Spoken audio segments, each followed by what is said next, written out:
Alright, I'm making this recording on July 17th, Monday, beginning of the week. Later this week, I'm going to go see Oppenheimer for the first time, and I am so fucking excited. Like, I don't think you understand, man. Like, Christopher Nolan, when it comes to his directing, his movies, is on another level. I am so ecstatic for this movie, and I just can't wait.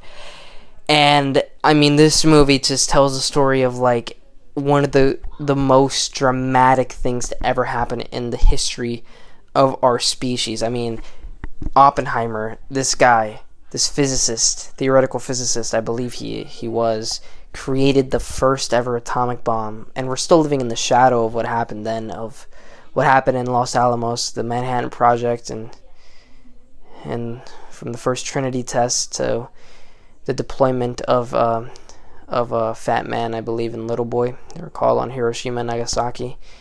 And to this day, we still live in the shadow of that. And, I mean, these nuclear weapons have only gotten bigger with, like, the H-bomb, the hydrogen bomb, and all that. And it's going to be a fun story of a scientist that had to do what he had to do in the time, the context of what he was trying to do, and then later, honestly, really regretted what he did, and died believing that he destroyed the world. And I think there's going to be so many cool moments in this movie with with Oppenheimer's famous quote. I think I'm going to add it in right here because I can't really do it justice, but here, let me add it in.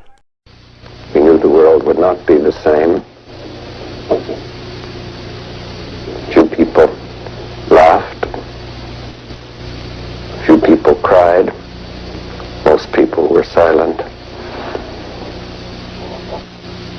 I remembered the line from the Hindu scripture, the Bhagavad Gita. Vishnu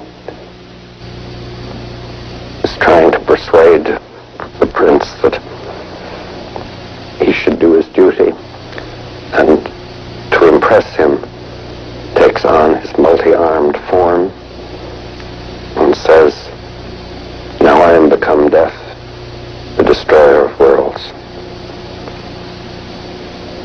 I suppose we all thought that, one way or another. Yeah, that, I am become death, the destroyer of worlds. I mean, it's going to be a really good movie. I'm going to really go in with high expectations, I'm going to be honest. I'm going to take notes. I'm just going to experience it, man. It's going to be crazy. Sadly, I'm not going to be able to watch it in full IMAX glory, 70mm. Wish I could, but it's just the closest IMAX theater to me is an hour and a half away in Sacramento, and all the tickets are gone. So, and yeah, but I'm going to watch it at the best quality that I can. So, yeah, in the future I probably will watch it in IMAX, but I can't right now, but it's fine. But, I mean, I'm just excited to see it either way and to just really experience this. I'm rambling now, but yeah, no, it's just. And do you want, before I go, I've been listening to a lot of Christopher Nolan interviews and all this about the movie, and I feel like there's gonna be a really cool scene where it's even in the trailer where Oppenheimer and Matt Damon's character, I forget what he's, General Grat, I think it's something with like a G, but I forget what his name is, and Matt Damon and Cillian Murphy are in this scene, and Cillian talks about how if he presses that button, you know what I mean, like the world could end, but the possibilities are near zero. When we push that button, we destroy the world. Chances are near zero. Near zero. What do you want from theory alone? Zero would be nice. But I mean, the possibilities, are still there for the world to end, a chain reaction to happen that they could not control, and for the world to just end. And I mean, I think any normal human being that isn't a theoretical physicist, that didn't do the calculations like they did, that didn't study it all, like, if you tell us, just a normal person, like, oh, if you press this button, in the context that they were in, if you press this button, then, there is a possibility that the world could end. It's a low chance, it's a very small chance, but it could happen. I think most of us aren't going to press the button, but I think, when it comes to scientists, and science always wanted to do some new innovation, I mean, they took that chance, and obviously the world didn't end, but I mean, the chance was there, so it's just like those stakes like that. I mean, I think Oppenheimer is probably like one of the most important people, like human beings, to ever exist, if we're being honest.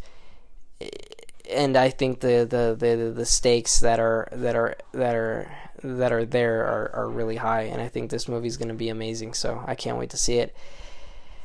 And I'm gonna make a video, a non-spoiler review before I go watch the movie. I'm gonna start the video there before I watch it.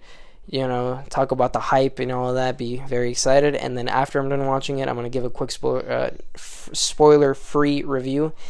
And then a couple days later, once I've really taken it all in, bias aside, I'm gonna really just talk about the movie and say what I liked, what I didn't like. But I have a feeling this movie's gonna be absolutely amazing, and I think it's gonna sweep the Oscars next year. And I'm happy Cillian Murphy is getting the chance that he deserves. And it's a stacked cast. You got Florence Pugh, Emily Blunt, Cillian Murphy, Matt Damon. You got Robert Downey Jr., amazing actor. Who doesn't know RDJ? And obviously just one of the GOAT directors of this era, Christopher Nolan. So it's going to be amazing. I can't wait. I just wanted to make this quick video. Anyways, thank you guys. See you in the next one. Now I am become death, the destroyer of worlds.